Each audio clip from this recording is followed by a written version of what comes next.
हरियाली तीज व्रत कथा। भगवान शिव ने पार्वती जी को उनके पूर्व जन्म के बारे में याद दिलाने के लिए यह सुनाई थी।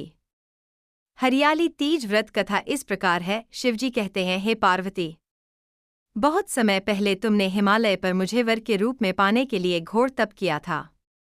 इस दौरान तुमने अन्न जल त्याग कर सूखे पत्ते चबाकर दिन व्यतीत किए थे। किसी भी मौसम की परवाह किए बिना तुमने निरंतर तप किया। तुम्हारी इस स्थिति को देखकर तुम्हारे पिता बहुत दुखी थे। ऐसी स्थिति में नारद जी तुम्हारे घर पधारे। जब तुम्हारे पिता ने नारद जी से उनके आगमन का कारण पूछा तो नारद जी बोले, हे गिरिराज, मैं भगवान विष्णु के भेजने पर यहाँ आया हूँ। आपकी कन्या की घोर तपस्या से प्रसन्न होकर वह उससे विवाह करना चाहते हैं। इस बारे में मैं आपकी राय जानना चाहता हूँ। नारद जी की बात सुनकर पर्वतराज अति प्रसन्नता के साथ बोले, हे नारद जी, यदि स्वयं भगवान विष्णु मेरी कन्या से विवाह करना चाहते हैं तो इससे बड़ी कोई बात नहीं हो सकती। मैं इस विवाह के लिए तैयार हूँ। फिर शिवजी पार्वती जी से कहते हैं, तुम्हारे पिता की स्वीकृति पाकर नारद जी विष्णु जी के पास गए और यह शुभ समाचार सुनाया। लेकिन जब तुम्हें इस विवाह के बारे में पता चला तो तुम्हें बहुत दुख हुआ। तुम मुझे यानी कैलाशपति शिव को मन से अपना पति मान चुकी थी। तुमने अपने व्याकुल मन की बात अपनी सहेली को बताई। तुम्हारी सहेली से सुझाव दिया कि वह तुम्हें एक घनघोर वन में ले जाकर छुपा देगी और वहां रहकर तुम शिवजी को प्राप्त करने की साधना करना। इसके बाद तुम्हारे पिता तुम्हें घर में न पाकर बड़े चिंतित और दुखी हुए।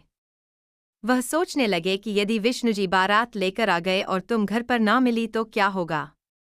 उन्होंने गए और तुम घर पर ना मिली तो क्या होगा।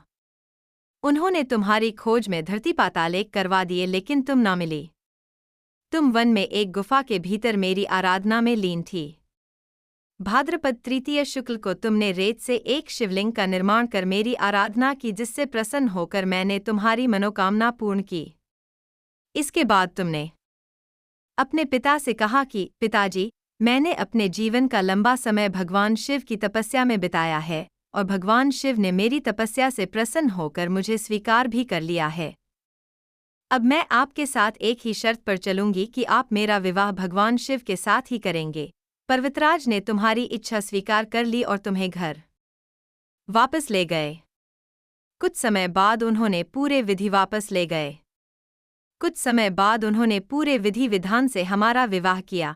भगवान शिव ने इसके बाद कहा कि हे पार्वती, तृतीया को तुमने मेरी आराधना करके जो व्रत किया था उसी के परिणाम स्वरूप हम दोनों का विवाह संभव हो सका। इस व्रत का महत्व यह है कि मैं इस व्रत को पूर्ण निष्ठा से करने वाली प्रत्येक स्त्री को मनवांछित फल देता हूँ। भगवान शिव ने पार्वती जी से कहा कि इस व्रत जो भी स्त्री पूर्ण श्रद्धा से करेंगी उसे तुम्हारी तरह अचल सुहाग प्राप्त होगा।